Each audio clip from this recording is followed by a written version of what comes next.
I talk about everything media marketing and PR on this podcast, and I have for a few years now. But one thing I have not touched on until today is crisis communications, and you'll hear why. I really always just said, oh, these are for the bigger guys. These aren't for the little guys like me. Wrong. It is for the little guys like you and me. So you are going to love this episode. We talk about Kim Kardashian. We talk about Ashton Kutcher, Mila Kunis. Who else? Drew Barrymore. Oh, and Raquel from Vanderpump Rules. We are talking about it all because for some reason, people are not getting crisis communications correct nowadays. And we are going to dig into specific examples that you know of, why they're getting it wrong, how they're getting it wrong, how you can prepare for a crisis. Like, there are things that you can do right now. I want you to put time in your calendar this week to do these 5 things to prepare for a crisis. And then when something happens, Linda from Muck Rack is going to share 5 A's, the 5 things you need to do to handle a crisis. And it's so simple but brilliant that I'm like kicking myself for not even discussing crisis communication sooner on the Become a Media Maven podcast. As you know, everything that we talk about here, you can find in the show notes. Just go to becomeamediamaven.com. That's also where you can subscribe to the podcast. And that is also where you can leave a rating or a review. You can do that on Apple or Spotify. Would love you to do so. We'll shout you out. We'll share what you are talking about here on the podcast. So please do so if you have not already. And one more thing before we get into my interview with Linda. Please make sure you are subscribed to my newsletter. Every Thursday, I send out some strategies that will rock your world. I am sharing media opportunities. I am sharing success stories, like super specific. You know, it doesn't get more transparent than what I'm sending you every Thursday. To do that, just go to mediamavennews.com, and every Thursday morning, you will get not just a little extra from an episode, you will also get a look at what's happening in the next podcast episode. I'm doing free book giveaways. I am sharing so much there. I love my little newsletter, and I hope you love it too. So check it out at mediamavennews.com. And here we go. Here is everything you need to know about crisis communications with Linda Zebian. So before recording this episode, I was one of those people who did not have a communications plan. And I'm hoping at the end of this, I will. And this is why I have always assumed that crisis communications and planning for it was something for those bigger businesses. But in a world of social media where like one thoughtless tweet could totally derail everything you've worked for, it's not really like that anymore, right? Like, so can you explain the mindset behind this? Because a lot of my listeners are solopreneurs. They have a small team, if they have a team at all, and they're probably like me with no crisis communications plan. Right, right. Well, I think we live in a world where crisis is daily, right? Crises happen all the time because, like you said, social media gives every consumer a voice and a platform to disseminate information. So even an opinion, right, a point of view from a customer or an audience, someone in your audience can get out there, and if it's negative, it's going to impact your brand, whether big or small. And I think the reality is that people are looking to associate themselves with and kind of share identity with brands they can trust, and brands that align with their values and their beliefs. And so that makes, if you're a brand, it makes it all much harder to ensure that you're avoiding a crisis as much as possible. Yeah, that makes sense. And I've seen that, like, to use Hobby Lobby as an example. They are very religious. They don't give their employees birth control, like things like that. And I have seen a lot of people say, oh, I won't shop at Hobby Lobby because of this. And that's maybe not a crisis communications thing. That's more, like you said, the point of view that could impact your brand. So tell me when something is actually considered a crisis. Because, like, I think anybody who's active on social media, like I'm one who has no filter, I will say whatever anytime, and people will come for me on social. but I don't think I've ever had a crisis. So when do you consider something like, oh, we just have some people disagreeing with a post to, oh, maybe this is something that is going to actually impact my business on a larger scale instead of just losing one customer here or there? Yeah, definitely. So I've written about this for the Muck Rack blog, and I think, the question you ask yourself is, does this have the potential to significantly impact our brand reputation long term? And if the answer is yes, you're in a crisis. And the answer could be at first no, or maybe you still have to watch it, right? It could still like turn into a crisis quite easily, actually. So that's kind of the gold standard, in my opinion. Okay, that makes sense. And it can turn into a crisis easily because we've seen like how quick things can spread on social media. And that can be scary for anybody, even a super small business owner or a solopreneur, like I said. And I've always been of the mindset, and this is where you're going to change my mind in this episode. Why not just wait till something happens to develop a crisis communication plan? Because we could be like, oh, well, I don't even know how to respond because this thing hasn't happened yet. So tell us how we can prepare now. And I know you have something called the 5 A's that you can get into, but I want you to share some key elements, something that I can go and open up a Google folder and start having a plan, some key elements for crisis communications before anything happens. Like break it all down. Yeah, definitely. So, yes, there is what you can do to prepare for a crisis, and then what I call the 5 A's, or what you do when you're facing a crisis. So, in terms of preparing for a crisis, there are absolutely things you can do.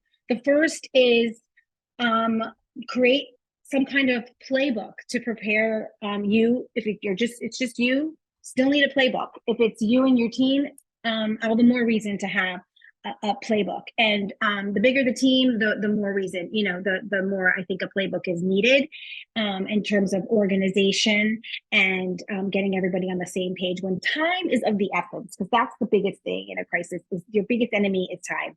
So if you're in a larger organization, you need to create a working group, right? You need to know who's going to be involved in the crisis process, the decision process.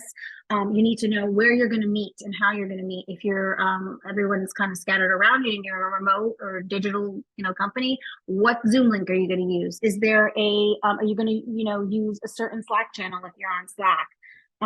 What's everybody's cell phone number? How do I text my lawyer? Right? Like, do you have all your ducks in a row? And you can put all that stuff in one place, folder, document, Excel sheet, whatever you use, so that when you're super stressed and like you're not sure how to handle the crisis, everything is there for you. So you don't have to spend time searching around or gathering people or, trying to find somebody's cell phone number because they're on vacation, say. So that's the first thing. And then you want to name somebody too, like a crisis project manager that will direct all the traffic. It could just be you, right? But if you have more than one person, or you're involved, say you have an investor, or you are involved in another organization, like when do you bring those people in? And who's running point on that? Because it's even though, and who's from your client, if you're a solo practitioner, like, how high do you go? How low do you go in terms of the hierarchy of your client's business? So then what you want to do is you want to definitely explore possible scenarios. What could happen that could be a crisis for my business or my client's business, right? And some people say scenarios are silly because you can never predict what's going to happen. But I think if you know your business well enough, you might know, right? You might be able to predict what could happen. Somebody could get injured on your property. An employee could go say something on social that's uncomfortable. You might be able to see that something might happen. Something might happen when you're afraid it's going to leak out, right? It may be just kind of, you're just kind of hanging on to it until you're waiting until something might happen. You could have a security breach. There's all sorts of things that could happen. So again, does this have the potential to significantly impact our brand reputation long term? If yes, take action. If no, we watch and wait. Or you can create kind of like a crisis matrix where you bucket your crises. So it could be based on severity level, low, medium, high. And then you can figure out, what to do in those kinds of scenarios. And I think that I do think that it is helpful. And then I think the key to it all is that facts to speed ratio. So getting the facts straight is the most important part. But the hardest part is balancing that fact-finding phase with the time that passes, right? So the longer you wait, the more heated an issue can become, the more upset your audiences can be. That could be your employees, that can be the public. Everyone's kind of waiting around for you to say something. However, my motto is, when in doubt, move slower and get it right, because you do not want to have to course correct. So the other thing you can do is release a holding statement, right? You're in the fact-finding process. You're really not sure what happened, but everybody's waiting for you to say something. And a holding statement can work with your employees. It can work with the public, right? You just say, it's kind of just like a, hey, we're acknowledging this is happening. We're looking into it. And we'll be back, right? Just stay tuned. That will save you some time to go and find your facts. That is genius. And you know what that makes me think of? This was probably a year ago. Kim Kardashian teamed up with some designer. I don't remember which one it was, maybe Balenciaga. And they got in trouble for some things that were in the background of pictures. And like, she's obviously not part of the set design. She was the model. But because we all know who she is, people were coming for her. Like, how could you work for people who are, putting this child pornography paraphernalia in these sets?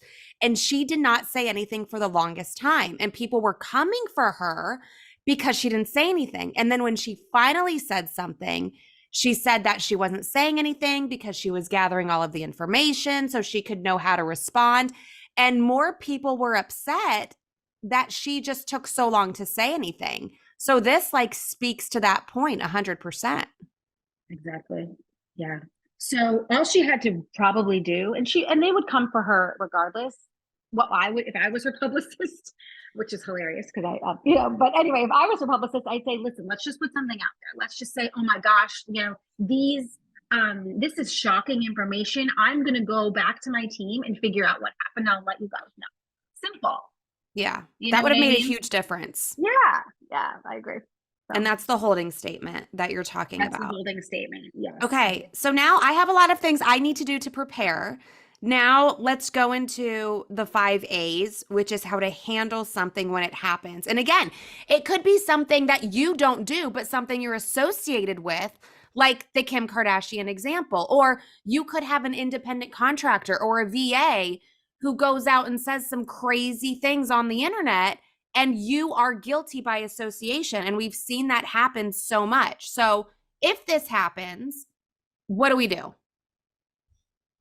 So when I think of crisis, I think of these 5 A's, and I don't, and they are assess, acknowledge, apologize, activate, and adjust. And if you think of them all together, they actually work really, really well together. And then this is for when you were prepared. You got all your stuff, your scenarios, your working groups in place. You get everybody's number. You know what to do. Okay. So your crisis comes your way. So you start with the assess phase, which is that moment where you're like, I need to figure out what happened. So you're gathering the facts. This takes time, and you may not be able to get the information up front in time before you move to the second phase, which is acknowledge. So acknowledgement of what happened is not admittance. And I think that people need to remember that. And listen, we work in PR, we work with big personalities, right? Reputation is everything for these gigantic companies.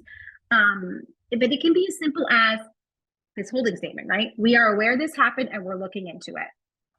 And you can also recognize the impact, right? Like, we're aware this happened. We understand this is painful news to hear, right? And we're looking into it. Just acknowledge people's feelings, whether it's pain, it's fear, it's outrage, whatever it is. That's helpful. People just want to be like, acknowledged and heard, right? So that's your holding statement. So during that acknowledgement phase, you can buy more time for the next three phases, which are assess, apologize, and activate. So I would say in this phase, this acknowledge phase, you should not respond to any media queries. No one should be talking to the press. This is time for either put the holding statement out on social, or you can just blast the holding statement out to a couple of like, you know, your friendly reporters or people who are following your business closely, and then people will pick up their stories, right? And something I like about this is that it's a holding statement that actually says something. It's not a no comment, because to me, Yeah. no comment, when people hear that, they're like, "Oh, you're guilty." Like that's what I think, and I was a reporter for so many years, and I'm in PR, and whenever I hear no comment, it has a negative connotation. So the holding statement is so much better. Yeah, yeah. I mean, it's just like it's a human. Like, let's all be humans, is my theory. Like, we're all humans. PR people are humans. Journalists are humans. The public, we're humanity. Let's no comment is cold, right? It can tend to be cold. There are situations where I do think no comment is appropriate, or like, you know, I can't speak to that right now, right? Like, and that's I think if you're caught in a situation where you haven't, you know, you haven't even determined, you can't even verify that there's been a problem yet. You know what I mean? Like, you haven't even assessed at all, right? If you've assessed and you've got some information, it's a, you know, then I think you can prepare a holding statement. So moving on to apologize. So if the assess process does discover fault by your organization, like a basic apology is so key to brand rescue. It like goes back to like the playground, right? Just apologize to your sister and your sister will be okay, right? So and it's not always easy to convince leadership, like or a board, for example, that an apology is the best route. But I do think that that simple is better, and empathy again and humility like actually increase brand affinity, right? If you're going to be a hardliner, people might be a little turned off. But if, you know, you can show that again, that you made a mistake or something happened, it was out of your control, just apologize. You can use your own media, you can use social media, you can use earned media to communicate. Just make sure that that message is consistent across the board. And then I think in the apologize phase is when you also begin to respond to media inquiries. And in terms of like what you say, I think it should be like between 1 and 3 points, right? We talk about, especially for broadcast, like easy to remember, snackable sound bites. So I think 3 max is the easiest for your spokesperson to remember. It's easiest for the journalist to engage in, and it's easy for the public to remember. Okay, I like that. That's good. And I feel like also apologizing, like going back to the Kim Kardashian example, Kim didn't do anything wrong. She was just associated. So like, what would her, and everybody came after her, what would her apology be? Because she really didn't do anything wrong. You know, like I feel like there's so much trickiness and guilt. There's so much like guilty by association situations happening. Yeah, no, I agree. You know, you could say like, I'm so sorry that I was involved in such a campaign. Even though I wasn't, you know, I had no idea, or I had no idea this was going on, or this was going to be photoshopped in, or whatever the situation was. I don't know if like the child pornography thing was like on set with her, or they put it in later, but what, you know, I just think transparency, right? Like if I had known, I would just never have done that. And I'm so sorry for any pain this may have caused everybody. And I never want my fans or anyone to feel like I would condone this kind of, you know, thing. Yeah, and I feel like the key thing you said there was transparency, because I feel like, and this is also where I believe smaller businesses have a better advantage than the bigger ones, because the bigger ones, they have lawyers and they've got too many chefs in the kitchen, and it takes forever for them to get anything out, and they are very apt to second guess what they're going to put out there. When if you're a one-man show, you can be as transparent as you want to be, and the more transparent, the better. You don't have to answer to a lot of people when it comes to sharing, like, listen, this is what really happened, and giving people a behind the scenes. And I think a lot of people in the public appreciate that a lot better. Yeah, and I think the public is getting real smart about knowing how these kinds of things work, right? We've all watched Succession. We know what a cover up is, and we know when an organization is being transparent. And I think that also kind of leads us into the activate phase, right? So in the activate phase, you have you make a move, right? Or you make a declaration for how you're going to fix what happened, or how to prevent it from happening again. So like, we deeply regret our products were the cause of this food poisoning outbreak. We're so sorry that our customers got ill from our ice cream, right? And then you quickly follow it up with an activation statement. Like, we're launching an investigation into our sanitation process and our freezers to ensure we approach food safety with the highest standards. That's what people want to hear. Mm-hmm. I've got food poisoning. What are you going to do about it, dude? They want people to have their tail between their legs and say, listen, we're going to look into this so that it never, ever happens again. If you don't do that, no one's going to go to your ice cream store. You know what I mean? You've got to do that, not just to appease your customer and the public, but to save your business.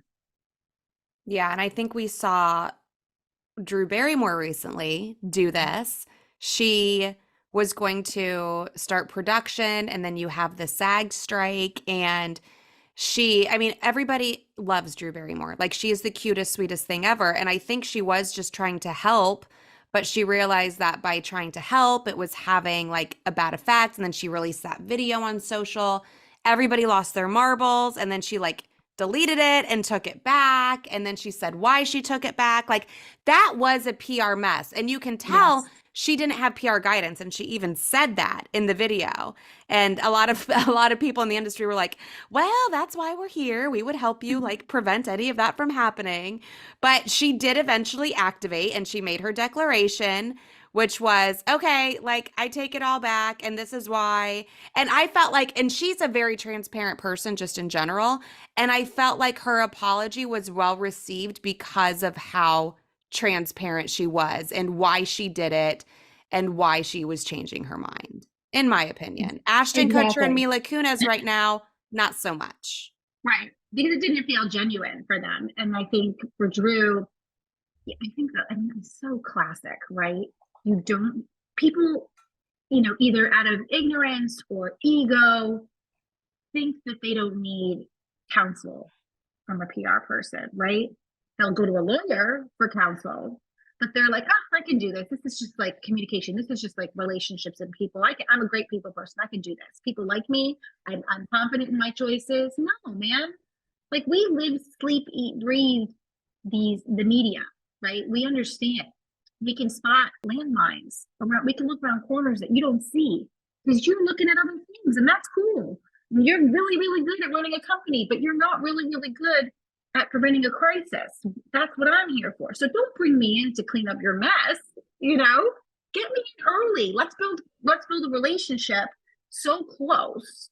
Like, for Drew, she should have such a close relationship with her publicist, but she's probably never faced an issue before because she's so lovely and delightful. But even for the most lovely and delightful, you can get in hot water. So, get that relationship going so that they can be in your head a little bit, and you guys can be on the same page at all times to prepare for something like this, so that you're not like going rogue on social. Social is amazing. It's such a tool, like for celebrities and stuff, right? They have this great platform, but it also can really hurt them when they're, making a video in their bathroom crying without like any oversight from their PR person. And it's not about, covering things up or fluffing things up or spinning it. It's just, how can we make this better? How could this be perceived? Because you may not see yourself the way the public might see it. So it's just like thoughtful counsel. Yeah, I love that. And then the last A is adjust. And I assume this is where we put the activation into play, and we see the adjustment of what we said in that activation. Exactly. It's put your money where your mouth is. Make that activation happen.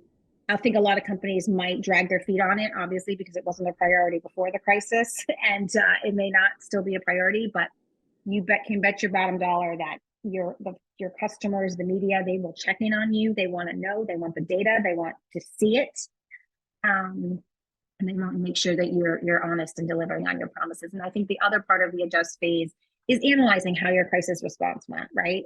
What went well? What didn't? What actions need to be taken to prepare for the next one?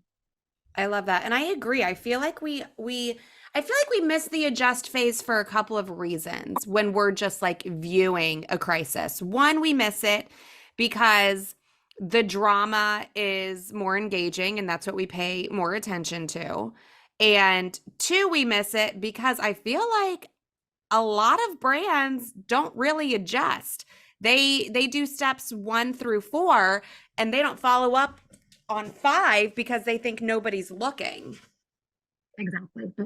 But people are looking. Your employees, number one, are looking. Number two, the media is looking. And number three, your customers looking. So you got three important, and then you have investors, if you have a board, those are,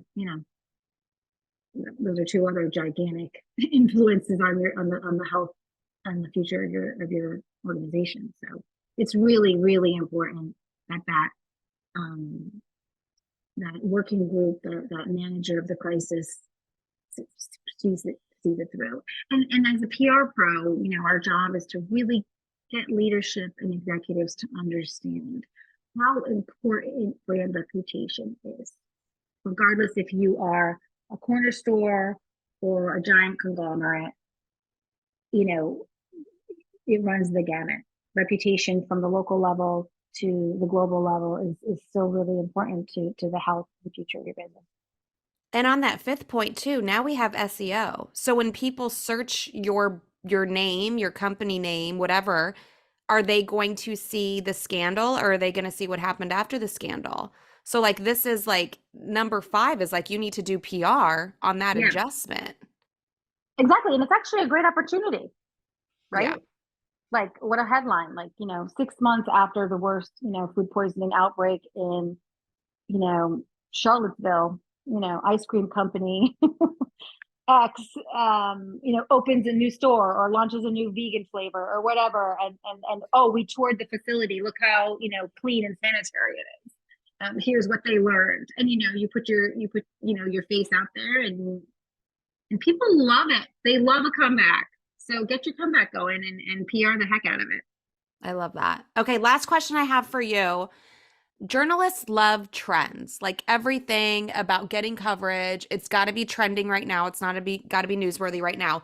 When it comes to crisis communications, are there any trends you see besides the go into the most humble room of your house if you're a celebrity and record your apology video and then post it on social media? Yeah. I don't know if this is really a trend, but I do love the sit down interview. You know, Yeah. I do Yeah. love the sit down interview. You know, I think but you got to be really solidly media trained to do those.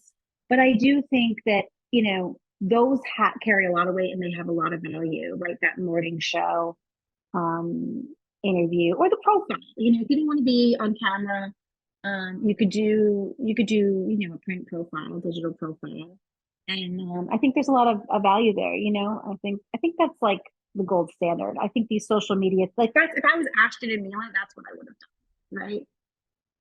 I Go on TV and agree. talk about it. Go on a podcast if you don't want to be. Podcasts are great too. You can get your sound bites out there on a podcast. Like, go on a podcast about something else and then let them bring it up, right? And have that be your moment where you're talking about your new movie, but you're also, you tell the producer in advance, hey, this is okay if they, I'm open to talking about it. It's a win-win. You promote your movie and you apologize. You know who recently did that and it was terrible for them for so many Oh, reasons was Raquel from Vanderpump Rules. She went on Bethany's podcast and it was so wrong for so many reasons. One, Bethany didn't even watch the show. So she was an uninformed host. And Howie Mandel did this with Tom Sandoval about the same topic. Howie Mandel did not watch the show, so he was not informed on the entire topic he would have been talking about.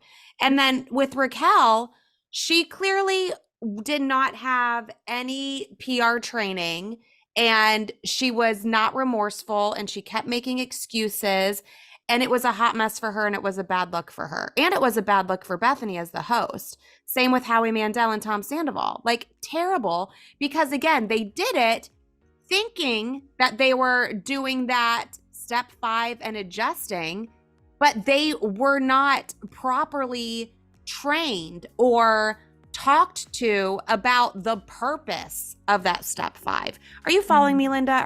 Do you watch Vanderpump Rules? I know I don't, but I know I've heard of this scandal. How could you not hear of Scandival? Scandival, right, Scandival. Okay, yeah. So I mean, I guess the only thing I would say is, like, if you're going to let somebody else tell your story, you better dang make sure that that person is a professional journalist. So maybe podcaster, I should say, or professional, like, know who you're going on, like, know what show you're going on. Yeah, right? or somebody who actually, like, watched the show. Like, Bethany, yes, she's from Bravo, but she has, like, a mission now on like how Bravo treats their cast terribly. So, like, she had an agenda going into it, when maybe a better podcaster would have been the Not Skinny, Not Fat podcast, where everything she does is all about Bravo, and she's well-versed. She's seen every episode. She knows what's going on.